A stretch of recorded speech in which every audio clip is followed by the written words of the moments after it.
Hello everyone and welcome. Today we're not just telling a story from history, we are revisiting a moment that redefined it. In a world where European empires believed themselves to be invisible, one African nation stood up and said no. This is a story of the Battle of Adwa, a conflict that shattered the myth of European invisibility and secured Ethiopia's place as a beacon of freedom for all Africa, a continent divided and conquered.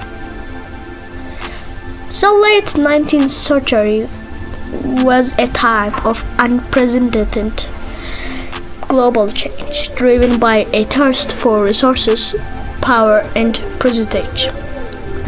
European nations convened at Berlin Conference of 1884 and 1885 to systematically carve up the African continent.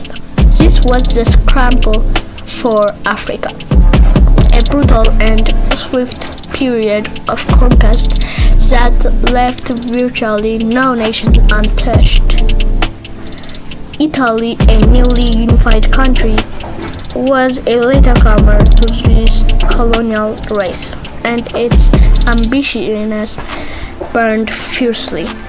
Eager to prove its place among the greatest powers, its sights on the ancient independent Ethiopian Empire as its final crowning prize. A treaty of deception and two worlds. The conflict began not with a gunshot but with a pen. In 1889, Emperor Menelik II signed the Treaty of Wuchale with Italy. On the surface, it was a pact of friendship and cooperation, but a single critical difference between the Italian and Amharic versions of Article 17 would prove to be a deliberate act of betrayal. The Italian text stated that Ethiopia was required to conduct all its foreign affairs through Italy, effectively making the empire a protectorate under Italian rule. The Amharic version, however, stated that Ethiopia could use Italy's services, but was not obligated to do so. The Italians, convinced of their own racial and cultural superiority, assumed the Ethiopians were too unsophisticated to understand the legal nuance. They were gravely mistaken. A nation's call to arms. When Emperor Menelik II uncovered the deception, he did not hesitate. He publicly denounced the Italian version of the treaty of a forgery and a violation of his nation's sovereignty in a powerful and unifying proclamation. He called on all the peoples of Ethiopia to defend their homeland. This was a moment of profound national unity. The great regional leaders, including Ras Mangasha Yohannes and Ras Mikhail, who had often been in political opposition, but aside their differences from the rugged highlands to the arid lowlands, a massive army of over 100,000 men and women answered the call. They were a diverse force, united by a single purpose: to fight for their freedom. While the Italians possessed superior technology, Menelik, through cunning diplomacy, had been secretly acquiring modern rifles and artillery from France and Russia, evening the odds. The Italian advanced and its fatal flaws. The Italian forces under the command of General Oreste Barteri advanced into the challenging Ethiopian highways. General Barteri was under immense pressure from the Italian Prime Minister Francesco Crespi, who has demanded a quick and decisive victory to secure his political future. Blinded by overconfidence and sense of racial superiority, the Italian command fatally underestimated the logistical challenge of the terrain and the sheer resolve of Ethiopian army. Facing supply shortages and growing impatience, Barteri made a crucial tactical error, dividing his forces into 3 separate columns to attack the Ethiopian positions near Adwa. The battle commences, a symphony of chaos.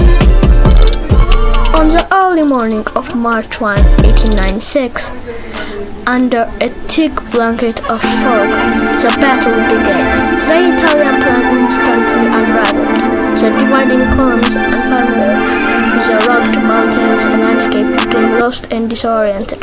The disorganization was the opening of the Ethiopian needs.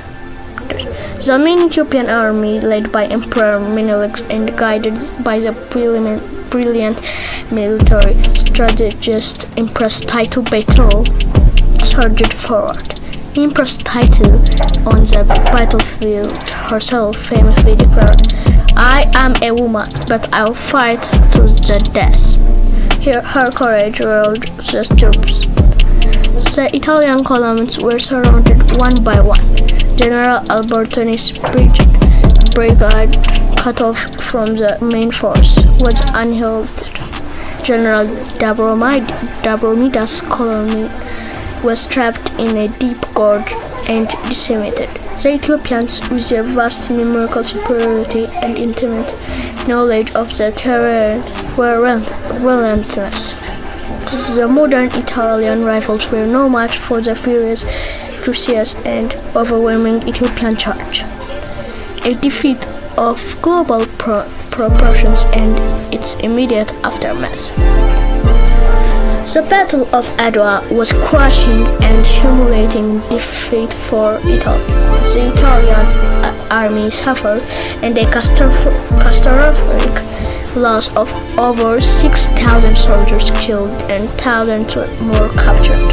In Italy, the defeat triggered widespread outrage and led to the immediate collapse of Prime Minister Crespi's government. Riots erupted in protest of the failed colonial venture, and Italy, standing as a burgeoning European power, was severely damaged. The dawn of a new era for Ethiopia and the world. For Ethiopia, the victory ushered in a new era of recognized sovereignty and independence. Italy was compelled to sign the Treaty of Addis Ababa in October 1896, formally recognizing Ethiopia's independence and annulling the Treaty of Wuchale. Emperor Menelik II, his prestige greatly enhanced, embarked on a program of modernization, strengthening Ethiopia's infrastructure and institutions. Beyond Ethiopia, the Battle of Adwa had a profound global impact. It was the first time a non-European army had decisively defeated a European colonial power, sending shockwaves across the world. The victory became a powerful symbol of Pan-Africanism and inspired anti-colonial movements throughout Africa and the Black diaspora. Ethiopia, against all odds, had not only defended its freedom, but had also become a beacon of hope and a testament to the potential for African self-determination. However, the sting of Adwa would linger in Italy, contributing to the aggressive colonial ambitions that would resurface decades later under Mussolini. The story of Battle of Adwa is a testament to the power of a united people fighting for their freedom. If you want to see more videos about incredible historical moments like this one, be sure to like, subscribe and share, and as always, stay curious.